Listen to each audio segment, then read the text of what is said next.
కొత్తగా వచ్చిన పార్టీ తరహాలో చంద్రబాబు బీసీలపై హామీలిస్తున్నారని మండిపడ్డారు ప్రభుత్వ సలహాదారు సజ్జల రామకృష్ణారెడ్డి. తాను అధికారంలో ఉన్నప్పుడు బీసీ ఎస్సీ ఎస్టీలకు ఏం చేశారని ప్రశ్నించారు.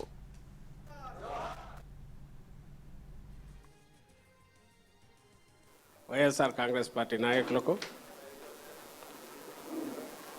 వడ్డెర కుల ప్రతినిధులకు, వైఎస్ఆర్ కుటుంబ సభ్యులకు అందరికీ మీరు ఇక్కడ ఈరోజు సందర్భమేమో ఒకటి ఏది ఒక 40-50 రోజుల్లో ఎన్నికలు వస్తున్నాయి. ఈరోజు మొత్తం పార్టీ కింద స్థాయి కార్యకర్తల వరకు, పార్టీ అభిమానులు, అలాగే వైఎస్ఆర్ కుటుంబ అభిమానులు, ఆ కుటుంబాన్ని ప్రేమించే వాళ్ళు, జగన్మోహన్ రెడ్డి గారి అభిమానులు అందరూ కూడా ఏకమై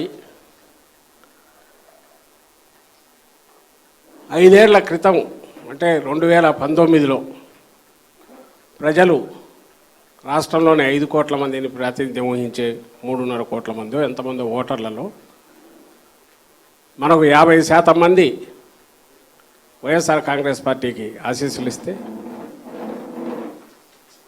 151 సీట్లతో బ్లెస్సింగ్స్ ఇచ్చి తెలుగుదేశం పార్టీని పూర్తిగా రిజెక్ట్ చేసి ఇంకా కాలగర్భంలో కలిసిపోయే రకంగా దానికి చరమగీతం పాడి ఇంకా సేవలు అక్కర్లేదు, చంద్రబాబు మీరు రిటైర్ కండి అని చెప్తే 5 ఏళ్ల తర్వాత ఇప్పుడు మళ్ళీ అదే చంద్రబాబు నాయుడు నానా రకాలుగా అన్ని రకాలుగా అబద్ధ ప్రచారాలు, విష ప్రచారాలు చేసి అలాగే ఎక్కడున్న A to Z వరకు అందరినీ ఎక్కడ కూడగట్టుకొని ఈ 5 ఏళ్ల పాటు చేసిన అభూత ప్రచారాలు, అభూత కల్పనలతో కూడిన ప్రచారాలు, విష ప్రచారాలన్నింటినీ వాస్తవాలని ప్రజలను నమ్మించి ఈరోజే కొత్తగా రాజకీయాల్లోకి వచ్చిన వ్యక్తిలాగానో, నాయకుడిలాగానో, పార్టీలాగానో ప్రజల ముందు వచ్చి నిలబడి మళ్ళీ మీకు ఒక సుందరమైన స్వర్గం కట్టిస్తాను, లేదంటే ఆంధ్రప్రదేశ్ను సుందరమైన, ఆహ్లాదకరమైన, ఆనందకరమైన, ఆరోగ్యకరమైన సువర్ణ ఆంధ్రప్రదేశ్ని తెచ్చిస్తాను, నాకు మీ ఆశీస్సులు కావాలి అని నమ్మబలికే ప్రయత్నం చేస్తున్నాడు. అందులో ప్రచార పరంగా కొంత నిజమేనేమో అనిపించేంత, ఆయనకంత సీన్ ఉంది అనిపించేటంత ఊపు కూడా కొంత తెచ్చుకున్నాడు మధ్యలో.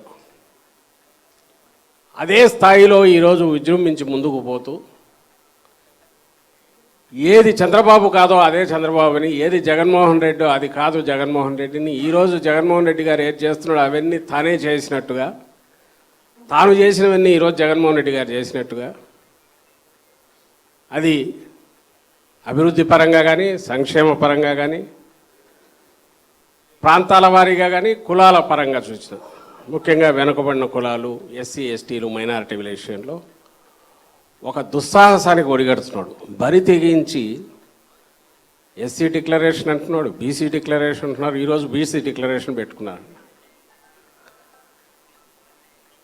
ఇది కొత్తగా పార్టీ పెట్టిన వాళ్ళు లేక అధికారంలోకి ఎప్పుడు వచ్చే అవకాశం లేని కమ్యూనిస్ట్ పార్టీలు లాంటివి ఎవరన్నా పెట్టుకుంటే అర్థం ఉంటుంది. అంటే మేము వస్తే ఇదిగో పొడిచేవాళ్ళం అని చెప్పడానికో, మాకు అవకాశం వచ్చి ఇంత చూపించే వాళ్ళ మీద చెప్పడానికో అవకాశం ఉంటుంది. నువ్వు 3 సార్లు ముఖ్యమంత్రి అయ్యి 14 ఏళ్ళు ముఖ్యమంత్రిగా ఉండి ప్రజలు అవకాశం ఇచ్చిన ప్రతిసారి, సరే 95లో అంటే నీ సొంతం కాదు,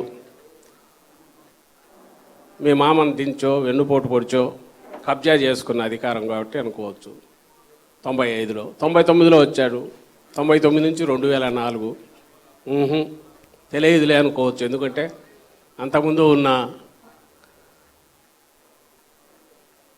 పాలకపక్షాలు కానీ ఏదో సంప్రదాయ పద్ధతిలో పాలించుకుంటూ పోయినారు. ఎప్పుడో ఇందిరాగాంధీ తెచ్చిన రిజర్వేషన్లో, ఆమె తెచ్చిన భూ సంస్కరణల చట్టము, ఇట్లాంటి వాటిని అమలు కావడానికే ఏళ్ల తరబడి పట్టింది. సామాజికంగా కానీ, రాజకీయంగా కానీ అట్టడుగు వర్గాల ఎంపవర్మెంటు దాని విషయమై సీరియస్గా ఆలోచించాల్సిన అవసరం లేని